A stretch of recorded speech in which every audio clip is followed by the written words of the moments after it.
We're rolling on both. We got Pop 308 incoming.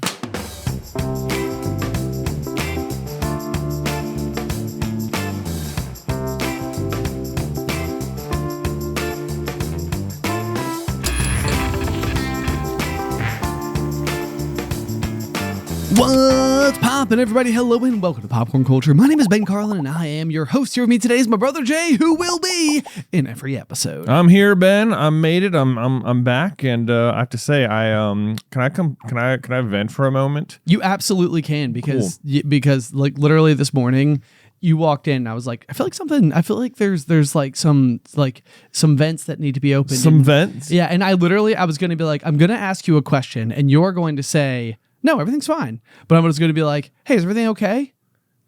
Oh, like right now? Is that what you were going to ask me? I was going to, my opening line was going to be like, hey, is everything okay? You doing all right? This is a completely stupid vent that I've already even aired out there. Oh, okay. Yeah, but my complaint is when I go swimming in the morning, Ben, that it is now cold outside, right? Which is creating layers of problems for my preparations for the day. Okay. Problem number one. It is way more convenient to simply wear my bathing suit and the Crocs straight into the gym so that I don't have to like wear a third pair of clothing like that I wore to the gym but then changed out of before I got into my work clothes. Right. All right. So I'm trying to imagine where you are now. So like you're driving from your house in the morning to the gym. You get there. You're just like walking out from your car in your swimming trunks and Crocs. Right. Yeah. Okay. Yeah. Okay. That way, when you get in, you can just basically throw your Crocs in the locker. Right. Take my shirt off. Boom. Ready to go in the pool. Boom. Bam. Yeah. No obstacles whatsoever. Don't have to stop and change out of clothes that I'm already wearing into my swim trunks or anything like that. I got you. You know. In the meantime, though, it's cold. Yeah, it is. And you're wearing Crocs and shorts, basically. Right. So there's that. Fortunately, pretty short walk into the gym. Okay. Not a huge problem. Get in there, swim. Swimming's feeling great. That's awesome. Do the sauna, all that. New problem is that then I got to change to get ready for work in the locker room. Okay. Right? Which is not like a big deal in the summer. But in the winter, the issue is that all the clothes, it's not winter yet, but all the clothes are like long sleeve and stuff, you know? And when you are in the humid locker room and everything's sticky and you just got out of the sauna, everything sticks and everything is really uncomfortable to put on. Okay. And when you get out of the sauna, there's like an effect where your body's still hot, turns out, you know? Yeah. You know what I mean? It's like when you take like the steak off the grill, and while it's like, like resting, it's still cooking a little bit. Still cooking a little bit. You're still cooking a little bit. Even if you go take a shower, even if that shower is cold, your body's still, you have internally heated yourself. Okay. Yeah. You're going. So you're cooking. And now you're getting dressed in this like muggy place, putting on like long sleeves, and all of a sudden your body can't vent it out anymore. So you just stay hot. So you're not just venting, you're venting. I need vents. You need to vent. I need to vent. Wow. Okay. So I mean, is this gonna be like an upside down where it's like Jay shows up to work in the winter wearing like shorts and a t-shirt, and we're all like, man, it's freezing outside. And you're like, yeah, but it's hot in the sauna. Yeah, but it's hot in the sauna. You know what I mean? You know what I mean? I know what you mean. It's hot out there.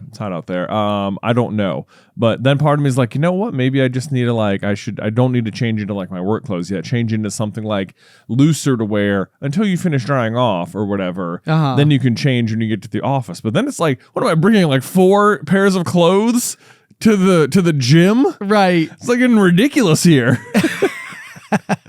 This is a major commitment, and I can see where this would be frustrating. But who is your ventilation towards, or is it just a general like? It's just like this is just the problem I'm working on right now. It's just Jay versus temperatures. It's just Jay versus locker room temperature versus the weather versus wanting to do the sauna. Yeah, well, I understand that. Yeah. It's a serious first world problem, I feel. But there is something about the inside of a locker room that is like unexpectedly just damp in the air. Yeah. And it's like, I understand that like we're connected to like a swimming pool where there's like a lot of like, water inside where water's not usually inside in that magnitude. Yeah. However, it feels like there could be like I'm surprised that locker rooms don't have more of like a major dedicated dehumidification system attached to them. Seems like maybe they even do, and it's just a lot to keep up with. You just know. Well, that's fair. I mean, imagine how much worse it could be. You're contending with the many showers, with a sauna, a steam room, and the pool.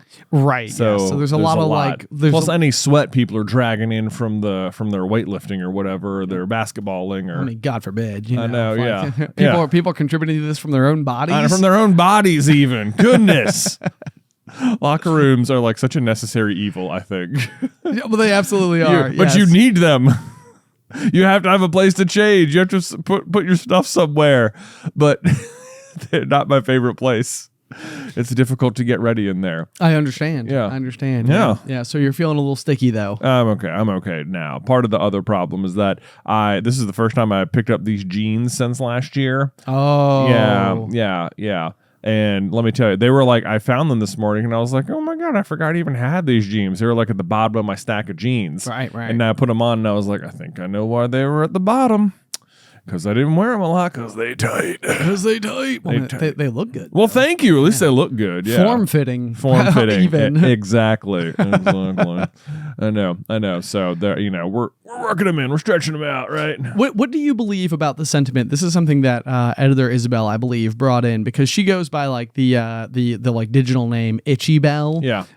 Which I like feels like the kind of thing that could have started as like sibling teasing kind of nickname, and then it's sort of like, okay, well, joke's on you. I'm just going to adopt it. Ha in your face. And now I've got this. But her thing is that you're either itchy or sweaty.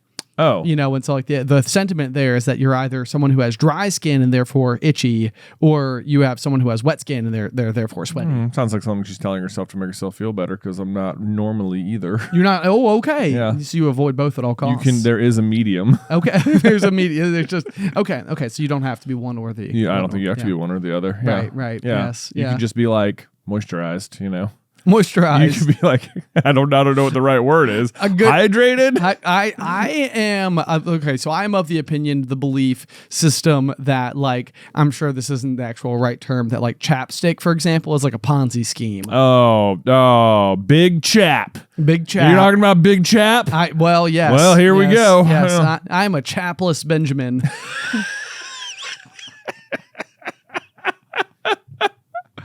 Chapless Ben on the pop today. That's right. Oh my gosh. I know exactly what you're trying to say though. I know. Which is that your jeans don't have backs. Yeah. Oh yeah, No, exactly. yeah, Something like that. Yeah. No. But no, I feel like the more chapstick that you use, the more you require chapstick. I agree. I know the problem. Yeah. And then I'm similarly like, even just like everyday moisturizer is not something that I've ever been particularly good at. And like I feel like a lot of people are like, oh my God, I feel so much better. I put on like my moisturizer, and I'm sort of like, I put on moisturizer and I feel the way you feel after getting out of the sauna, where it's like I'm all of a sudden like, well, now when I put my shirt on, it sticks to me. Yeah, I know what you mean. Yes, and people love this. I know this is ideal. This is like when we go to the beach or something, like if I'm in a sunscreen situation. Sure. Yeah. Like a lot of times, like we'll put the sunscreen on the kids like at home even. Right. So you don't have to like deal with it while we're like standing on the dock or, getting on the boat or something like that. But then a lot of times like while we're putting it on them, we'll just go ahead and throw it on myself. But then I'm like, now, but like I feel like it'll be almost sometimes like the last thing we do before we go out the door, and I'm like, this is a bit of a problem because I put it on and then I put my shirt on, and then it's like isn't the shirt gonna like wipe some of the sunscreen off? Isn't it gonna absorb it, and isn't it gonna be sticky to me in the meantime? Exactly. I mean, it's like if you were to put on sunscreen and then promptly pick up your like beach towel and like wipe your arms down, it feels like you would be using the beach towel to like remove the sunscreen. That's exactly what it feels like. Right. And your shirt is not but a very ineffective beach towel. There have been mornings at the gym where I've completely forgotten my towel, and I've been like, oh no, I'm gonna have to use a shirt. It's so ineffective. I'm gonna have to use a shirt. I'm gonna have to use a shirt. It's like, well, whatever shirt I wore to the gym is what I'm gonna have to be using to dry myself off now. I bet that shirt becomes very sticky. It becomes, not a pleasant shirt. Yeah, no, it's definitely like it needs to go through a wash cycle before next wear. It definitely needs to go through a wash cycle, and in the meantime, I'm still not that dry. Yeah. I mean, it sounds like even with the towel, you're not that dry in the first place. So now you're using an even less effective towel in a very damp place. It has occurred to me. So this is maybe my new tactic is that perhaps I'm toweling wrong at the gym, which sounds almost impossible. Right. I mean, like how many ways are there to do it? Well, this is like the old like, do you fold or wad your toilet paper conversation? Which I remember the first time somebody brought this up and they told me that they folded their toilet paper, and I thought it was the absolute funniest thing ever. And then sure enough, the next time I went to the bathroom, I was like, well, I'm going to give it a whirl. I'm going to give it a whirl. Turns out I'm a full-blown adopter. Oh, wow. Full-blown adopter. Yeah. Okay. Full-blown. I don't know what I'm trying to say here. Anyway, yeah. Feels like there's a pun in there. I'm a folder. You're a folder these days. But I was a water. I'm a water to this day. People can change. People can change. Right. Yeah. Have faith. As long as you're, getting the mess off, I think you're good. Right. So tell me about the ways in which you can towel appropriately and in which you can towel inappropriately. Okay. So here's what I've been doing is that I bring my towel, I get there and I have my goggles and my swimming cap and my towel, and I'm wearing my Crocs, right? And I walk from my locker to the pool, and they have like little cubbies. Okay. Right? So then I put my Crocs in the cubby with my towel, and then I put on my swim cap and my goggles, and I swim. Okay. And then I get out, and then when I get out of the pool, as you might expect, I towel off. Naturally, yeah. Right, yeah. yeah. It's an expected part of the process. Expected part of the process. It's also quite chilly otherwise. Well, sure. But see, then what happens is I go into the locker room, and I... Oh, shower. No, I don't shower. Oh, you don't shower? Well, I mean, I do eventually. But I put my cap and goggles back in the locker, and then I go sit in the sauna, and then I get all sweaty, and then I towel myself off when I get out of the sauna, and then I go take my shower. So by the time I get to the shower, it's possible that maybe I just didn't need to do the toweling off until I get out of the shower. I think that there might be something to that. Yeah. Yeah. It feels like you're touching on the outside edges of the problem here. Yeah. Maybe I am lessening the effectiveness of my towel. Or, I mean, alternatively, maybe you adopt like a 2-towel system, which I don't think would be absurd. Well... now we're backing up into a duffel bag volume management system problem. If anything, though, sometimes like I feel like my problem is when I go and do similar things at the gym, it's almost like my duffel bag has like one object in it, and I'm sort of like, why am I even using it like a duffel bag? Right. What I really need is like one of those like simple drawstring bags that they give you at like a spike bag. Yeah, like a spike bag. Yeah. Like career day, they're like, hey, would you like a complimentary like drawstring bag? Yeah. That's got like this local insurance sales office name on it, and it's blue with white font. Yeah. See, that is not my problem because I have to put all my clothes in it that I'm going to change into for work. Right. So it's pretty full. Okay. Plus towel. Yeah. Also, I don't know if you're aware of this. I'm venting all of my most smallest annoyances today. Bring it on. I'm sure you've heard it, Ben. My duffel bag is the squeakiest duffel bag on the planet. You've probably heard it wherever you're sitting. No, yeah. I mean, I think it's the squeak heard around the world. It's the squeak heard around the world. Right. It's like the ceiling fan that like once per rotation is like. Yeah. Effectively useless.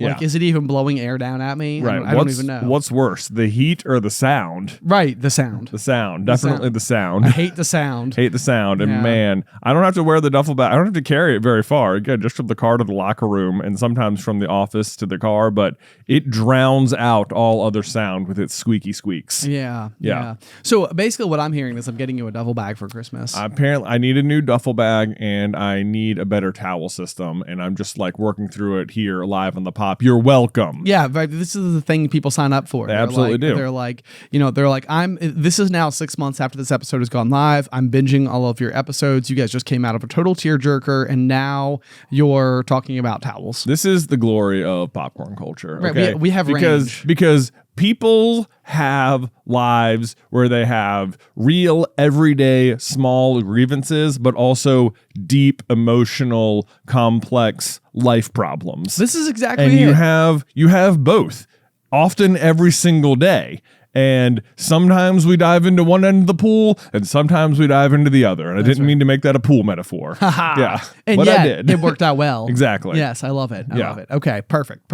Well, anyway, we'll have to report back on how Jay's towel life continues. Indeed. Yes, indeed. It also reminds me of my early college days where like I went to college with like 3 towels, and I feel like I made it probably like a full month in before I did laundry for the first time. Yeah. And I'm pretty sure that like some of the scent never exited my skin. I see. Yeah, because it was there is something about like basic life skills that are so obvious, and it's like, and yet I don't know why I wasn't thinking about them. You know, like 18-year-old me wasn't like I mean, I feel like a fairly bright human being, right? Yeah, who was like looking out for stuff, thinking about things, wondering about the world Mm-hmm. and what my place in it is and stuff. And yet it never really properly occurred to me how often you were supposed to like wash things like your towels. I mean, they're like people talk about like girl math and stuff. Oh, Let me tell you about boy math, listeners. Boy math is this: you get out of the shower, from which you have just washed your entire body. Right. Right? You pick up a clean towel and you dry off clean water from your clean body, and then you hang that towel back up. Right, exactly. Therefore, that towel is still clean. Right. What would have made it dirty? What, I just cleaned. Where did it get dirty? Right. Exactly. That's boy math. That's it's not correct. It's not exactly. Yes. But no, I remember going through this, and then it was sort of like it was really one of those things where as well, like you washed it, and then like the next time I used the towel and it didn't smell like damp shower water, it was like, oh, it's better. I got it. I see. Okay. You know, but like some I don't know. Why do we learn lessons so slowly for things that should be so obvious? Yeah. Yeah. I don't know. Okay, actually, here I'm going to share with you guys an embarrassing thing that happened to me. All right, lay it on over last week, because it was like and here's the thing. I'm only sharing it with you because it is a thing that I felt like what was funny about it was how I felt like I was taking not a risk, but I thought I had a private moment to do something that I felt might be embarrassing, but then was immediately discovered in a way that made me so frustrated, but it was so fast that it was like comical. So you were caught in a compromised position. It's not really, but let me explain. Okay, Let me explain. You almost have to, because I have no idea what's coming. I know. So last week we made our first ever K-pop Demon Hunter video. Sure. For the channel. Right. And if you haven't seen the movie, it's super catchy and super fun. And when we were diving into it, I had to keep going through a million clips, which means I kept having to listen to all the songs. And, you know, the family likes the song, so we've been listening to it. But I also discovered that the Huntrix, the band in the movie, is like largely inspired by many a K-pop group, but also specifically the K-pop group Blackpink. Okay. So, and then one of the songs even sounds pretty similar to their like most famous song ever, which if you go, it's called Golly. It's because it's spelled really weird. It's da-da-da-da-do. Da-da-da-da-do. Da-da-da-da-do. Yeah, hit them with the da-da-da-da-do. That's what they do. Okay. Anyway, it's insanely... I know, it sounds silly. It's insanely popular. It's got like X billion views on YouTube. That's unbelievable, considering our entire channel has like 800 million views. Less than 1 billion views. Yeah. So for one song to have multiples of our whole, like, you know, we have staff and multiple like years of career going on here. So that's pretty unbelievable. It's pretty crazy. It's pretty good. So I was listening to it though, to research the video, and I was like, oh my gosh, it's like I get it. It's like it's a really like fun, catchy like song. Okay. It's like I was like, okay, that was really fun. So I get in my car and I'm like, you know what? I really enjoyed that the Blackpink song. So I'm just gonna I'm gonna try and listen to Blackpink on the way home. Okay. This is what I'm going to do. I'm just going to like try and listen to some of their other music, which is like, you know, I would say majority in Korean, you know. Okay. Yeah, sure. Not zero English. Some of them are more English than others, but like majority Korean. So like, and not only that, if you watch them, I mean, it's like a Korean girl. It's like a Korean girl group, you know. Sure. Like it's just like crazy high intensity pop music. Or whatever. So it's not, I'm probably not the target demographic. Maybe not. Is what I'm saying. I mean, I'd be like, you know, but like, don't put people in boxes. Exactly. Right? Don't put people in boxes. So I'm like, okay, I'm just going to like see what this is about because I really liked that one song and it was really fun. So I turn it on and I load it up on Spotify in my car and I press play. And I mean, 3 seconds later, I get a phone call from my wife who, and this is what has happened, is that she was also driving her car around with the boys. Okay. And she had been listening with them to something they wanted to listen to. And suddenly, out of nowhere, their song got paused and started playing Blackpink in the van. And so, because our Spotify's are connected, so I effectively changed the song for them. And Beth immediately was like, oh my, and then like she immediately calls me 3 seconds later. She's like, are you listening to K-pop on your drive home? And I was like, oh my gosh. What? I was like so annoyed. I was like, ugh, here I am just trying to have like a nice little safe space to experiment with a different style of music or something. Right. I get called out 3 seconds in. The comfort of my own car. The comfort of my own car by myself, not, you know, doing anything here. And I was like, oh my gosh, never mind. Forget it.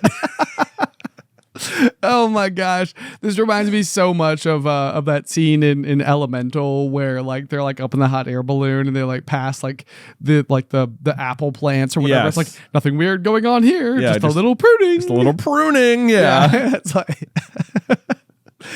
dang it.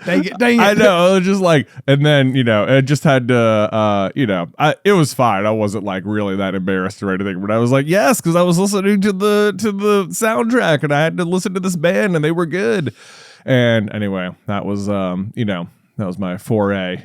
So do you feel like have you since gotten a chance to listen to Blackpink? I have. I've listened to it a little bit more. That one, I mean, did it do? Very, very catchy. I've listened to that one a few times. Okay. Yeah. It gets stuck in your head. I'll tell you what. I mean, I can only imagine. Yeah. The name like did it do. Well, and especially because that's really the only part you can like understand that you can like sort of like repeat back. Right. Because I don't speak Korean. Well, I understand. Yeah. Yeah. Well, the big one for me right now is that there's like a very like viral sound, which is like permeated its way to me, despite the fact that I'm not on social media. Yeah. But it's this like doot Max Verstappen. Yeah. Which is one of my favorite F1 driver. F1 driver. Yeah. It's I think that there is like a DJ or something that has like created this like edit or something that like goes. It's like a song about Max. Yeah. Effectively, but it plays so nicely with like all these like ridiculous like, oh, you counted Max out. Like no, you can't do that.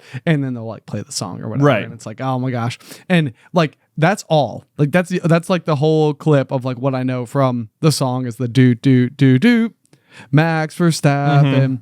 And it will get like literally just lodged in my brain. So as soon as you started yeah. Right, as soon as you started saying that, I was like, okay, I can see how this would happen. Yeah. This is gonna work well. Yeah. Yes. So anyway, there you go. You know, check out Blackpink. Very catchy, very fun. Very high. I will tell you what, it is a different kind of music that I've listened to in terms of just like the sound of it. Sure. It is like really like high intensity. Well, I mean, I could completely see you being like hooked on this because I know that it's like a phenomenon. I mean, yeah, it's like having listened to very, very little, it's like, oh, I get it. I see what people are into. Right. Yeah. And it's like, this is fun. It is fun. It is fun for sure. It is like a fun kind of music. So who knows? Maybe I'll branch out or maybe I won't. I don't know. Okay. Yeah. But I feel like I owe it to myself to like at least know what the phenomenon is about. Oh, for sure. You know? Yeah. Yeah. I mean, I say it all the time, but I feel like it's very rarely the case that things amass such massive popularity like without good reason. Right. You know, like it's easy to be that person who's trying to like rise above the popularity of something and be like too cool for school almost. But it's like there, and I get it. Like, you know, like I know going back and like the, you know, like all the various phases of like music that we witnessed sort of like rise and fall throughout the years. And like, you know, there was like the Backstreet Boys, and like when they first came out, they were like super popular and super catchy and everything. But then after like a few years of it, it was almost like the cooler thing was to like not like the Backstreet Boys. And then eventually like enough time had passed and it was sort of like, okay, but you guys have to agree this is a bop. Right. You know? Exactly. And it's like yeah. it sort of bounces around. I even feel the same way like with like the band Green Day, which is like the first ever CD. We had a band or a CD called Green Day Dookie, which is like, I want to say came out in like 1995. Our dad had the CD, Yeah. and he had this big stereo system in our living room growing up. And I remember it was like one of the few bands where like I could actually like put the CD in and like listen to the music and know multitudes of songs. Right.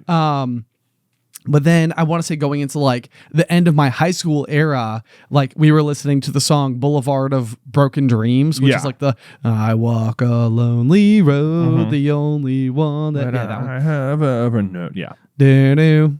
Yeah. See, it's got it again. But like in the GMA used to listen to that song constantly. Like, Yeah. we would just like drive around and we would just like belt it at like full volume, and it was so much fun. But it almost felt like there was like an irony to it, you know, like almost as if like we were like, oh my, yeah, we're listening to Green Day, can you believe it? But then, you know, like just the past couple of years ago, I was at like the When We Were Young Music Festival, and Green Day's one of the headliners, and it's like they came out and it's like, I mean, they were like the last band of the night. They sounded absolutely amazing. All of their songs are great, and it's just sort of like it's the same thing. It's like it started off awesome. It sort of like went into this like weird layer of like perceptitude, and then it came out the other side just completely unscathed, and it's still kind of great. There you go. So yeah, I think that's how like these things go, where it's like you might think you're too cool for K-pop, but it's very popular because it's good. Right. It is almost certainly like without having listened, you know, Right. you know, cover to cover on any of these albums. Or Sure. anything Yeah. like Certainly, that. I have not done that. Right. Right. But Yeah. I also could see a world where people who have been K-pop fans are going to feel like their space is being intruded upon. I can guarantee you there are people who have liked K-pop for years who hate K-pop Demon Hunters because it has opened the gates for people they consider like non-fans or something. Dude, this exact thing has happened, I believe, with F1 as well. Like, Yeah. I think that there are people out there who have been like a fan of the sport for years and years and years, and know who Michael Schumacher is and all this type of stuff. Like, you know, it's like the sport before Drive to Survive, which is this like Netflix docuseries that goes through and like follows each of the teams and sort of gives you like a very different, very dramatized version of the sport. And that's what Alice and I watched, like cover to cover. And we were like, man, we really like this. And so like once we caught up, we're like, well, now we're just going to have to start actually watching it in real time because we're out of seasons of Drive to Survive. Right. And F1's going on most of the time. It's Yeah. like from like March through December or whatever. So it's a great sport to adopt because you kind of get to enjoy it most of the year. Oh, yeah. Yeah. So it works out really great. But I've definitely encountered quite a few people who I think are kind of like, no, yeah, you came in through the Drive to Survive gateway. Yeah. Like it's like Came in through that tunnel, did you? I was a fan before the docuseries. Right. Yeah. you know? I'm It's like, kind of like, you know, and I mean, I understand it. You know, it's like I think I went through a very similar thing when like Finding Nemo came out, where like I had been, you know, like this like aquarium nerd for so long, and then all of a sudden Finding Nemo pops up, and it's sort of like, oh boy, now everybody's talking about it. yeah. Right. But what I would say to people is that, like, you know, don't gatekeep. It's okay. Yeah. More people like the thing you like. That's good. Yes, the critical mass is always just going to continue to make the world and the community surrounding it that much more fun. Right. Yeah. So Just embrace the newcomer. Show them the way. that's right. Yeah. There you go. Yeah. All right, you ready for a little transition? Yeah. Okay, Jay, this has been on our Pop Doc for a stretch here, and we both actually have a topic related to empathy, but you have something that is titled Luke's Very Interesting Empathy. Oh, yeah. And I am deadly curious to know what must be going on with Luke's Very Interesting Empathy. Well, okay, so... Sounds like a title of a book. Yeah. I mean, what's interesting about it is that Luke cares, like, he loves stuff, you know? Like objects, physical things. Yeah, like physical things, very, very tactile, very, very tactile. Like a guy loves getting new stuff, just whatever, as kids do, you know. But what is interesting to me is that, like, if it's Nick or Nate, like his brothers, like it is, you know, their stuff's basically his stuff, and his stuff is nobody's but his, and one of these kind of things, like he's very territorial about his own possessions, you know. Right. Those are the things he has control over, and I think that gives him like a sense of security and stuff like that. Sure. So there's that. However, there have been several occasions now, like when we were at the lake for Labor Day. Yep. This year, our younger brother Tyler and his kids were there. And when I was at Pokemon Worlds, Tyler had texted me to ask if I could get some sort of like Worlds merchandise, like Pikachu something for Olivia because she loves Pikachu. And I was like, absolutely, no problem. And I got this little plush Pikachu wearing like a varsity jacket. It was like the whole Worlds thing. It was like exclusive to the event. I was like, boom, got it, done. And then I brought it home, and of course my kids saw it, and I was like, no, this is for Olivia's birthday, so that's hers or whatever. And they were like, you know, Luke guy, he's like, okay. And then I brought it to her at the lake, and we gave it to her, and, you know, they're all playing with it. But then in the packing up of everything and exiting the house, Olivia like left the Pikachu in one of the bedrooms. Okay. So now Tyler's back at his house, and we, after the trip, even though we already gave it to her, have ended up with the Pikachu back at our house. Got it. And I cannot tell you how much it like troubled Luke that Olivia did not have her toy. Oh, right. Okay.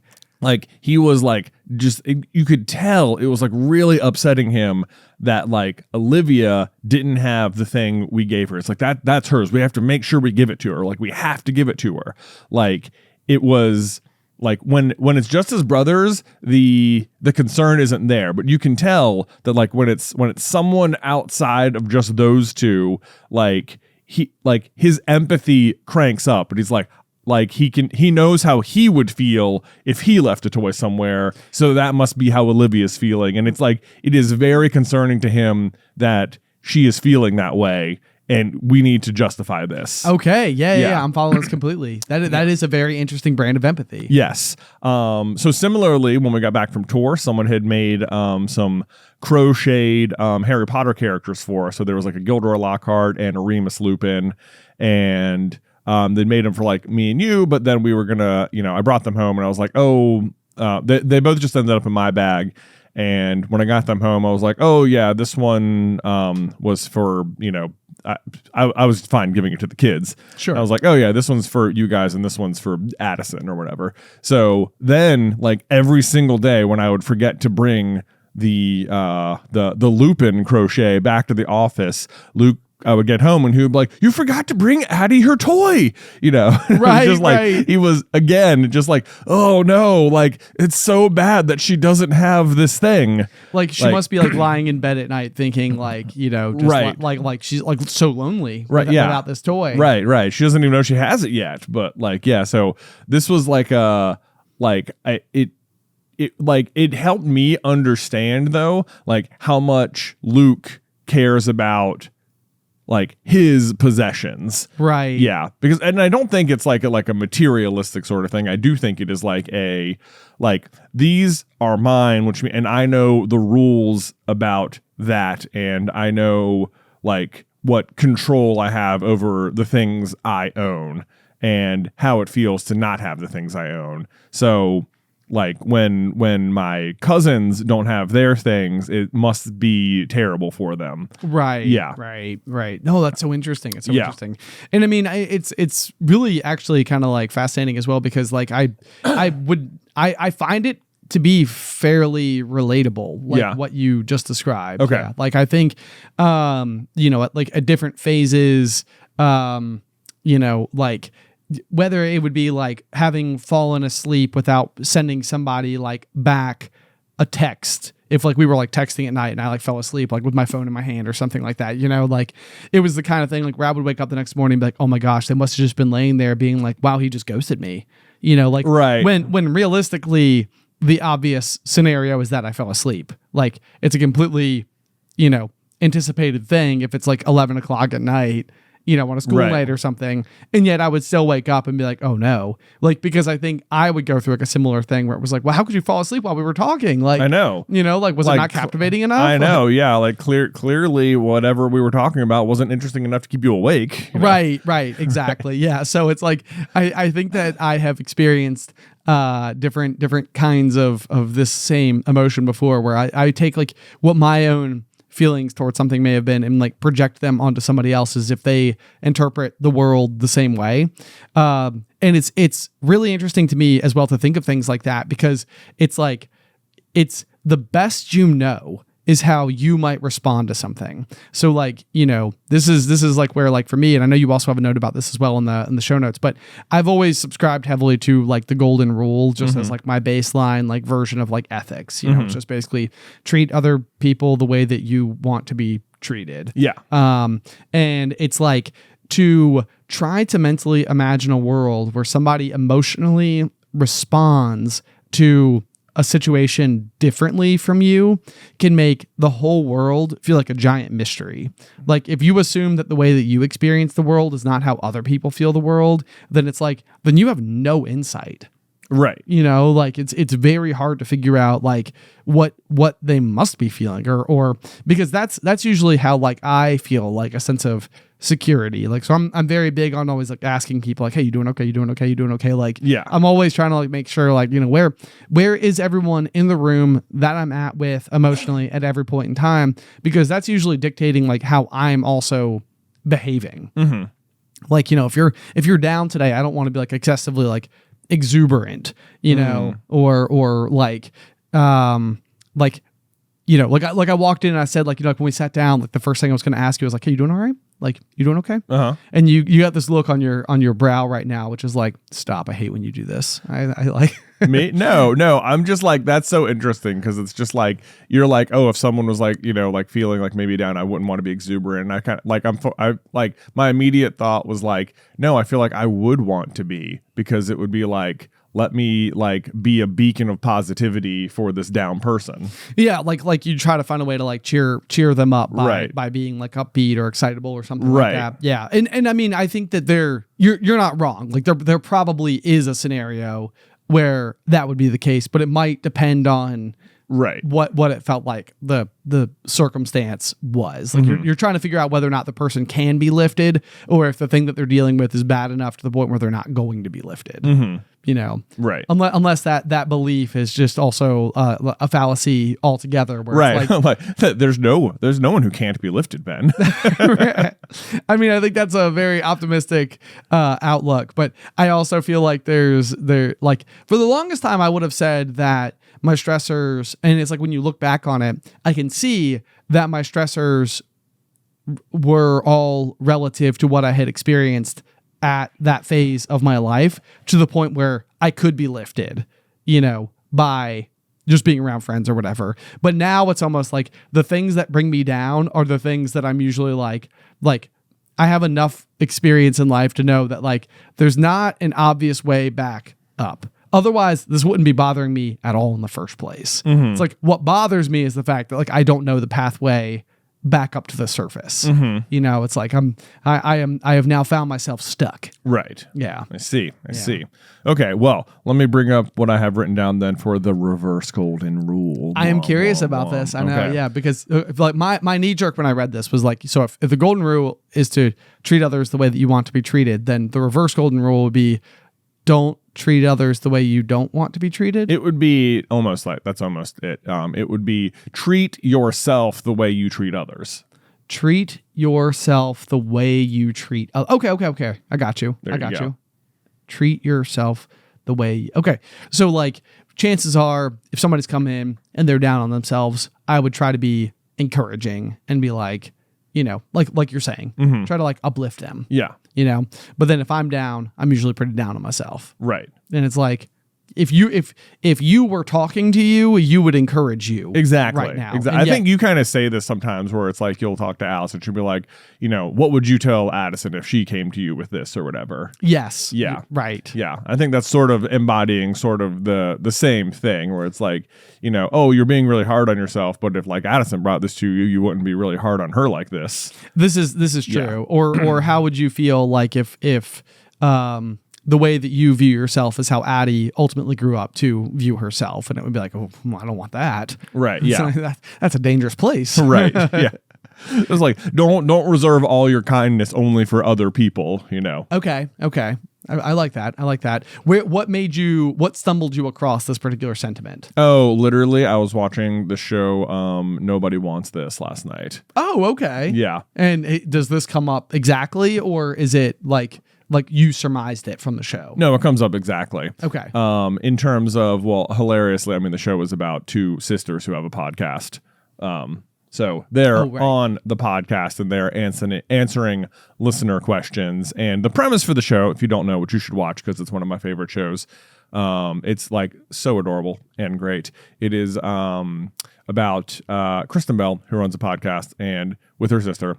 And she is like the podcast is about like relationships and stuff, but they're both like single women and they do like crazy stuff on dates and, you know, have train wreck, you know, stories and all this stuff. Right. Like, you know, basically go out on the date this weekend so that next Monday when you go sit down to record, you have a story to tell. Right. Yeah. But anyway, she goes to like a dinner party and she meets one of her, you know, friends, and they start dating. And the wedge is that he is a Jewish rabbi and she is not religious at all. Okay.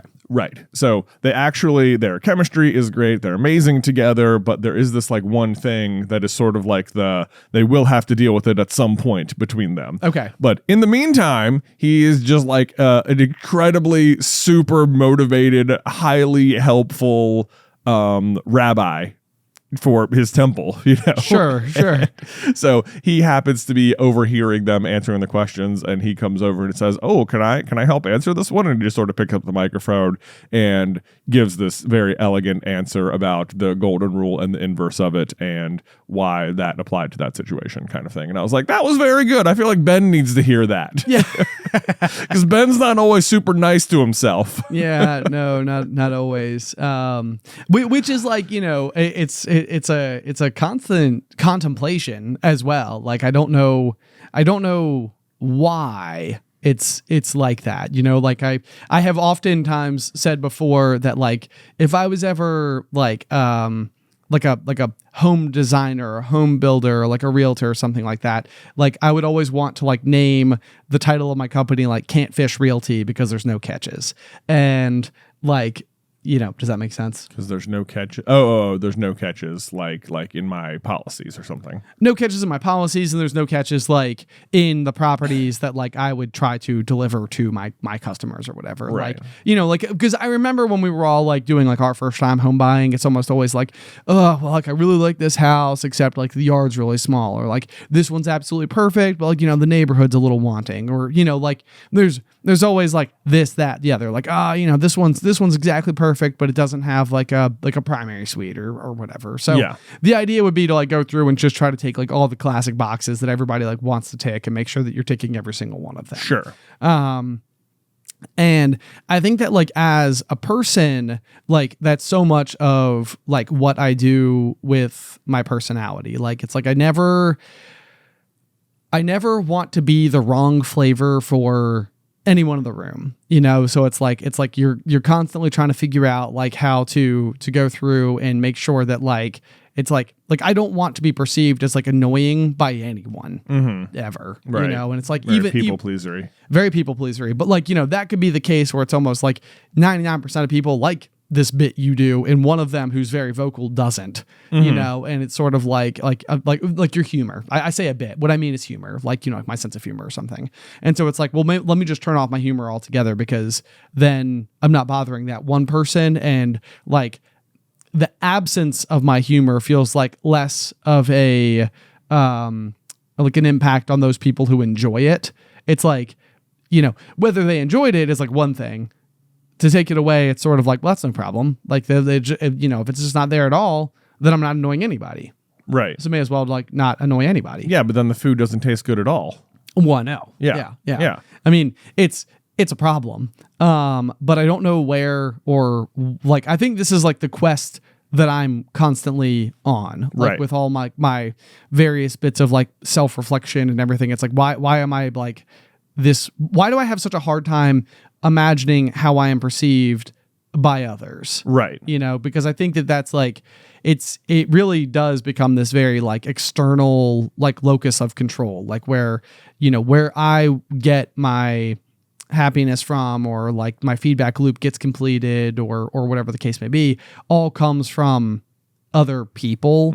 And like, you know, it's like, even like when I go to like therapy and stuff, like we'll have lots of conversations about this exact type of problem, where it's like, you need to bring that inside. You need to make sure that like how you're viewing yourself is not being like, it's not determined based on like your reflection in the eyes of others, but rather like your reflection in the eyes of yourself. Right. Yes. Like, you're so concerned that you're going to be the right flavor for other people, but then what do you taste like? You know? Oh, yes. I mean, right. Yeah. This is the whole like embrace your spikes thing. It really is. Yeah. Yes. I mean, I was actually having a conversation over the weekend. We had Addison's birthday party, and one of Alice's best friends was there, and we were both kind of having a conversation about like masking and stuff like that. And I was like, you know, sometimes I don't know whether or not like I met like a fork in the road somewhere along the way, and I needed to be a certain kind of person that like was working for the most number of people, and I left my former self just stranded at that fork in the road, and I just like left them there. Right. You know, and it's like they're still back there. Right. It's like, whatever happened to that guy, you know, it's like, but you know, it's like, I think part of like where the criticism comes from towards that version of myself was oftentimes like, I think that, and this was like always true about me. Like, I think that I don't mind having like deeper, more significant conversations, or just getting like right to the heart of it, or, you know, like whatever the case may be. So like, I think once we were at like one of our good friends' birthday parties, and his ex-girlfriend showed up at the party, and I'm pretty sure like what my tactic was for communicating with this particular person is like, why'd you guys break up? You know, like, like, you know, it was almost like my, like it makes me worry that my true self is just inappropriate, you know, like as if like what I've had to like I don't have these like walls of inhibition. I had to like learn them from other people, because like, I think for me, it was just sort of like, I bet that's like, you're here at this party where he also is, like, that must be uncomfortable for you. This is probably the top thing on your mind. Let's talk about that. You know, like, and that's probably projecting a little bit as well. Maybe she was just like, oh, it's a party. Right. We're in college, you know? Yeah. It's a fun thing I can go do. But, you know, I think on some level, like, you know, you walk away from that conversation, you have conversations with other people who witness that conversation, and like, what were you thinking? You know?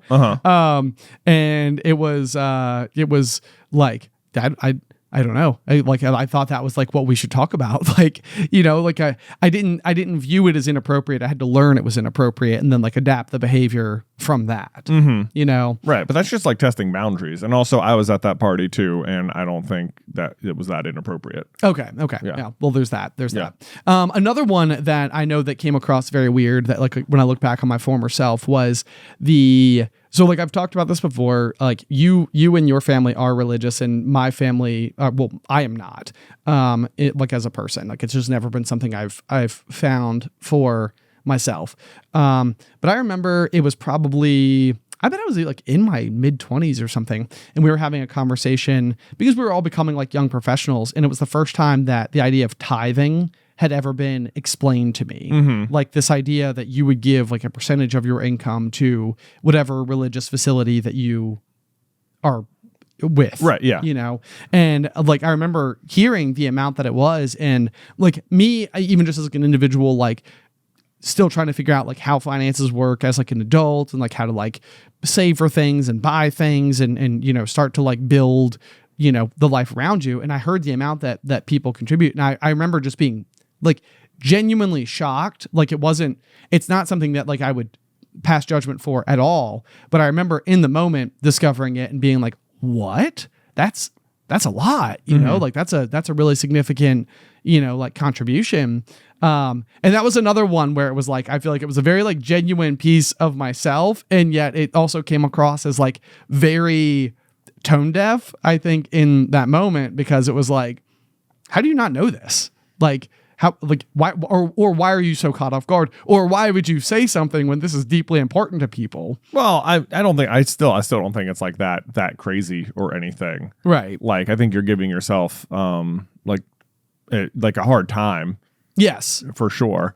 Because if you're unfamiliar with it, then you're unfamiliar with it, and it probably does catch you off guard. You know, and like you don't understand like what, because it does feel like a lot of money, and if you don't go to church or anything, it probably feels like what, why, you know? Sure, right, and I mean, and like, you know, obviously there's certain things, you know, I think we've since that I've been able to, you know, much more understand. The church provides lots of services to its congregation. Congregation. Right. Yes. Yes. Like there's, you know, so it's kind of like everybody's putting, you know, dollars into a communal pot that then helps the people that are there, or possibly even people outside of that. Yes to both. Yes. Yes. Yeah. Yeah. And so that's generally, you know, a good thing. You know, it's kind of like that's part of what community does, is like, you know, help each other.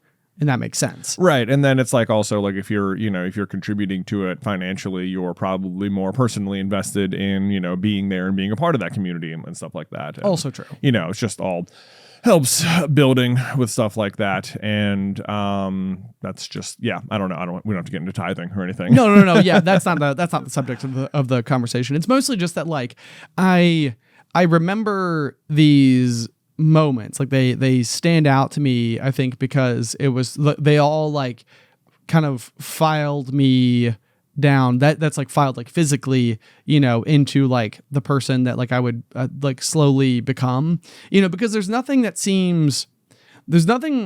like the first time you ever learn something, it feels new, it feels groundbreaking, it like, you know, cracks your mind open a little bit to see the world with a fresh perspective. But then once you know it, it can sometimes be surprising that you ever didn't know it. Right. And that can be strange as well. Like, so even, you know, throughout the course of doing, you know, like popcorn culture, I feel like there's plenty of like psychological terms that I've like stumbled across that like I've only just like come to find out are just like pretty commonplace terms. Like it probably wouldn't have been that long ago that I stumbled across the Wikipedia page for like masking for the first time, being like, whoa, I do this. This is weird. It's like I'm like reading. It's like somebody knows like my dark secret, and right. There's a Wikipedia page about it. Right. You know, like that's wild. Yeah. You know, and like to me that's groundbreaking. And then all of a sudden you start to have conversations with people out in the world who are at all invested in mental health, and masking is like a very like, you know,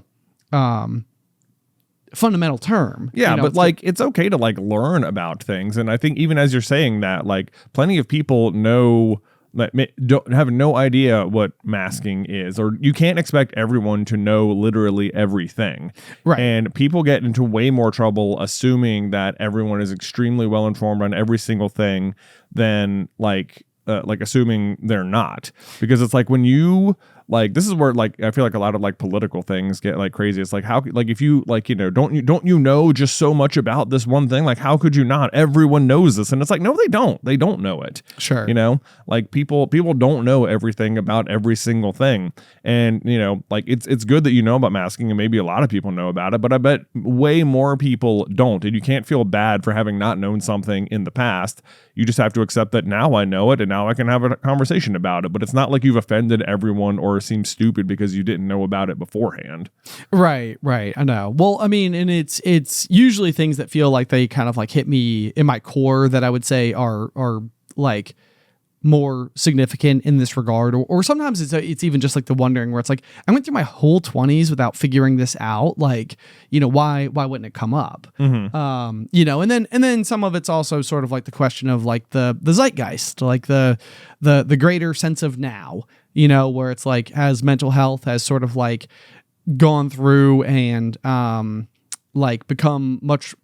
Well, I say this as if it's definitely true. I would say it is at least true for our corner of the internet and the way that we participate in it. We try to be very open about mental health. I think it's something that you and I both prioritize pretty heavily. And, you know, put a lot of energy and focus into and that type of thing. But Alice and I were having a conversation over the weekend about like the first time I ever like admitted to somebody that I was like depressed, and how to me it felt like coming clean on like a deep dark secret. Like I can't believe like it was a very shameful thing. Like it was like I can't believe I'm about to tell you this truth about myself. Right. You know, it was like it's like this is like max scale vulnerability. Now I feel like if I ran into like an old high school friend on the street and we were just having like a 3 minutes of exchange of like, well, you know how depression is, right? Right. Yeah. Anxiety. We all have it. We all have it. Yeah.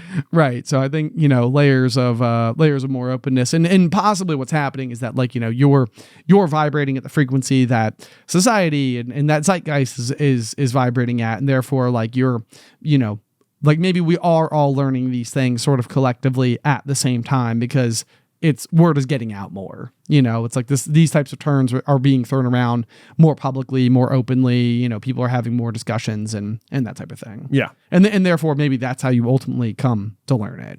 Yeah, absolutely. I think that, you know, like the information about mental health is like way more like accessible, and the language about how to discuss it is way more accessible. But then with that also comes people who feel like because it's more accessible, it's everyone's responsibility to know every single thing about every single thing all the time.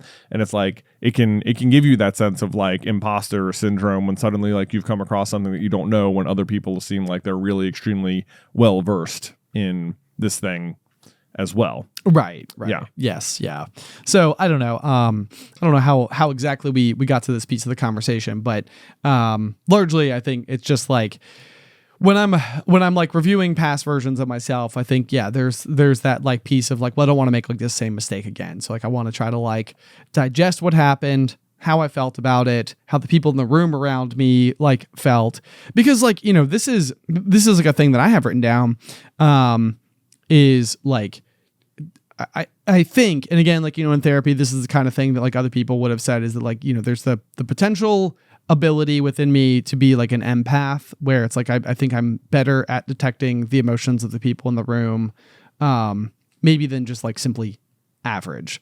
Like it's something I'm paying like very strict attention to. I'm looking to the way that like body language is, like, you know, how people are holding themselves, what they're talking about, what they keep gravitating back towards, you know, like whether they seem like happy, optimistic, pessimistic, like all these types of things. Like I am every room I'm in, I'm always trying to like feel out for like where everyone's at. And one, I mean, that can take a lot. Two, it means that you're very aware of the way that like you're potentially impacting others, but probably in a way that's almost like over assuming your impact.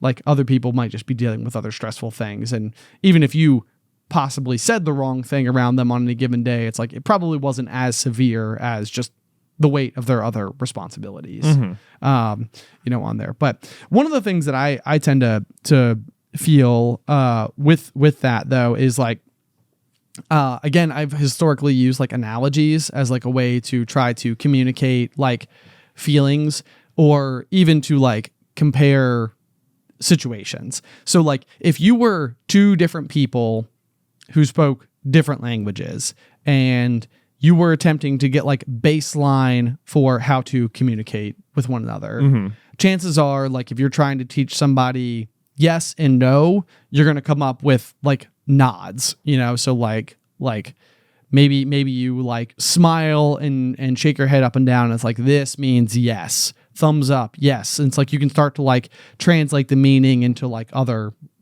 right, different things. Smile, thumbs up, smile, universal language. Yes, exactly. Start yes. there. Yes. So smile works out well because we all smile the same way. Yeah. And we all do it. But then like, I think a lot of times what may happen, like if me and Alice are, for example, like having a conversation, is like if she is experiencing an emotion that I had a very difficult time conveying to her in the past, a lot of times like I will almost like become like excited if Alice is like experiencing like say jealousy or something, because I'm like, oh my gosh, yes, this this is the pantomime version.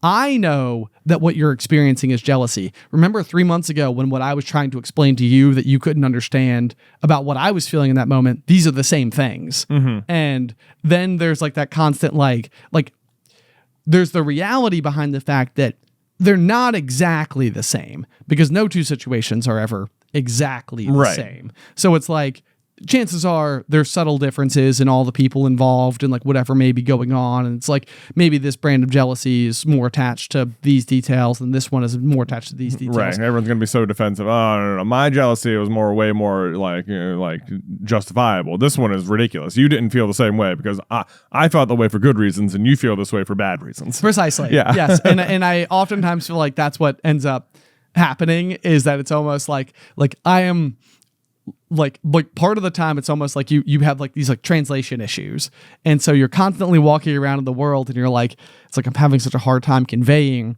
what I am feeling to somebody, and then when they feel a certain way, it's almost like I want to be like this let's write this down, let's put it in the dictionary of our language of emotional feelings, because now we know how to talk about it. Like now we can say like this is that feeling. But so then a lot of times I'll end up using like analogies as like a way to try to communicate these things to people, and I feel like a lot of times the analogies just make people angry. Right, because like there's always like a hole to poke in an analogy. That's exactly it. Thing. It's like it's not like that because of these reasons. Right. Yes. Yeah. Okay. So it's weird because like like even that like you walk away from it if you're me and you're like, well, people didn't like that, but then it's sort of like, well, do I stop trying to translate the sensations? Like, is it like the wrong approach altogether? I don't know. You are determined to have more conversations about feelings than most people. Yeah, so there could be that. Yeah. Right. Most people are like, okay, we've covered this. Right. Sure. Yeah. But that's not like necessarily a bad thing or anything. I don't know what the answer is. I mean, I don't find your analogies that confusing most of the time. Okay, well that's good. Yeah, that's good. Yeah. So anyway, I feel like we had some funny overlapping conversational topics here in our show notes as we came into it for today's discussion. Yeah, we did. Yeah. Yep. Empathy. It's a good thing. It's a good thing. Oh man. Otherwise, just I also turned 36 over the weekend. You did. Happy birthday. Thank you. Yes, and Addison fittingly also turned 4. There you go. So together we are 40. Wow. I know. How old of you guys? I know. Pretty wild, huh? Such wisdom. Yes. I know. Yeah, pretty fun birthday weekend. It's really funny because when we were expecting Addison, we knew that she was going to be due in the end of October, and I'm pretty sure like the announcement photo that we put up, like when we knew that we were going to have her, I knew that she was going to come sometime around my birthday, and I was like, if you happen to come on my birthday, it's completely fine. You can have it. Like it'll be your birthday. And it is absolutely hilarious because Addison is determined for it to not be my birthday. The day before her, she's like, well, it can't be your birthday today because my birthday needs to come first, and then we can have your birthday. Even though mine is technically the day before. Yeah. Well, this is a great example, Ben, where like you're like you can just have it, and it's like on the other hand, maybe you should treat yourself like you treat Addison. Oh, like I should have my own birthday. Yeah, like you should be. It's okay. You don't have to be like I got give it up because it's Addison's more important or whatever. Right. It's like like no one's making you do that. You can have a good birthday too. Well, there's that. You can have a good birthday and Addison's birthday can be really important. Right. Yeah. Well, and I think ultimately that's what happened. Yes. You know, it was it seemed pretty great. I got to see my friends. I was booked us a massage. I got to go on a grand adventure with Addison where we went and picked up all of our materials for her birthday the next day. Yep. So it was great. Yes, it was. Yeah, we did good. We did good. And Addison had a really fun birthday party. She did. We were there most of the day. Yeah. Good times. Anyway, guys, I think that's all for this week. But thank you so much for tuning in as always. And a special thank you to everybody who reached out to me after last week's episode. I got just so many really heartfelt messages from the community, which is just honestly, it's really awesome. I think that I definitely have said it in the past, but I love that, you know, if there's anything that we do here on the Pop that helps people, I can say with complete honesty that the people who listen do the same in return. There you go. So very, very grateful for that. If you have any feedback for the show, you can send it over to popcornculturepod@gmail.com. Or if you'd like to support the show, you can do so at patreon.com/popcornculture. But otherwise, until next time, Pop.